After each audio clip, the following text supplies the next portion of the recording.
Let's talk about imposter syndrome because I've experienced that and it's very hard to overcome. Yeah. So, what are some tools to help? I think the first thing, I've never, ever, ever coached or mentored a leader who has not expressed at some point in time in their adventure Yeah. that imposter syndrome hasn't been tapping them on the shoulder. So it's really normal. Okay. Thank you. Yeah, yeah, right. And, it's a natural thing, right? Yeah. When we're leading, we're more on show.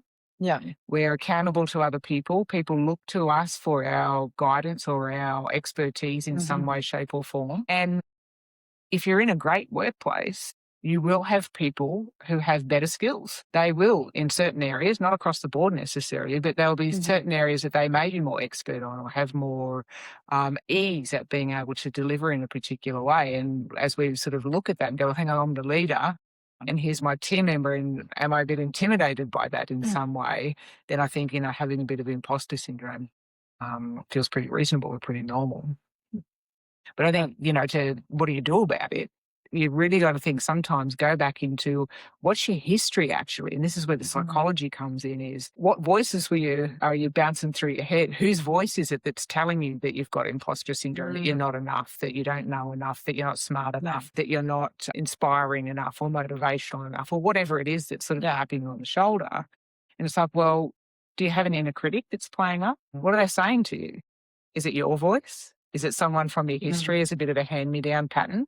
What was your generational upbringing history around having to be good enough? Was there perfectionism? Was there high expectations that felt unattainable put upon, when you're growing up as a child or whatnot? Yeah. And then all of a sudden you've got this position of authority and of power. And it's like, hang on a second, am I going to be perfect at this? Or do I know enough to be the person who's the voice of this? So I think we really do have to delve into our histories. We have to lie on a couch and do all of our inner processing work. But we do need to go back and go, hang on a second, is what I'm experiencing right now current age? Is it based on the wisdom that I do in fact have right now? Or is my history starting to play out and create doubt in my mind? And if that's the case, and often it is, then it's time to do some inner work. Okay.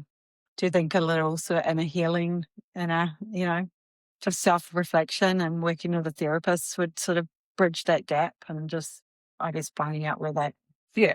has come from? Yeah, I think so. Absolutely. I mean, I'm a big fan that regardless of how life is going, everyone needs a good therapist. Right.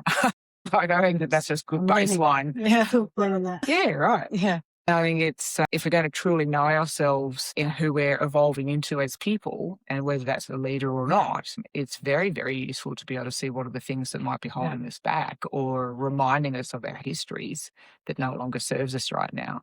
So, I think everybody is obligated to some extent to be doing their inner work, because particularly as a leader, whatever is unhealed in you from your inner work will come out at some point in time if you're triggered as a leader in the workplace.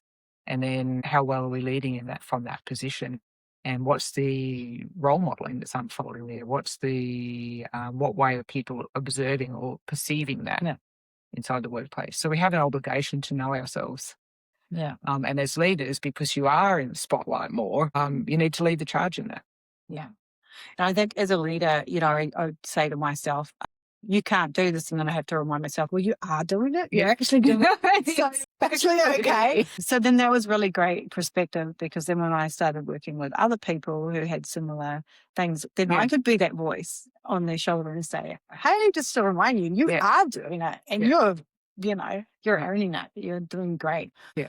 And it's important lesson. And I think what you're raising is really important, that you are doing it, but also, say in a moment as a leader, you might be going, this is a new situation for me and I'm not sure I've got the skill set for it. Then do the sideways exploration around, maybe not in this exact situation, but where else in my life have I done something for the first time that maybe was challenging, or that, it's a step up for me or I'm not sure. Yeah.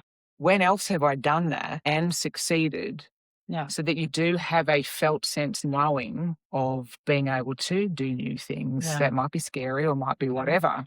So do draw on laterally even times that you may have done something in a different context Yeah. And as soon as you remind yourself of that, your nervous system actually will come into a state of remembering that. And you'll go, oh, yeah, there's an ease that comes in.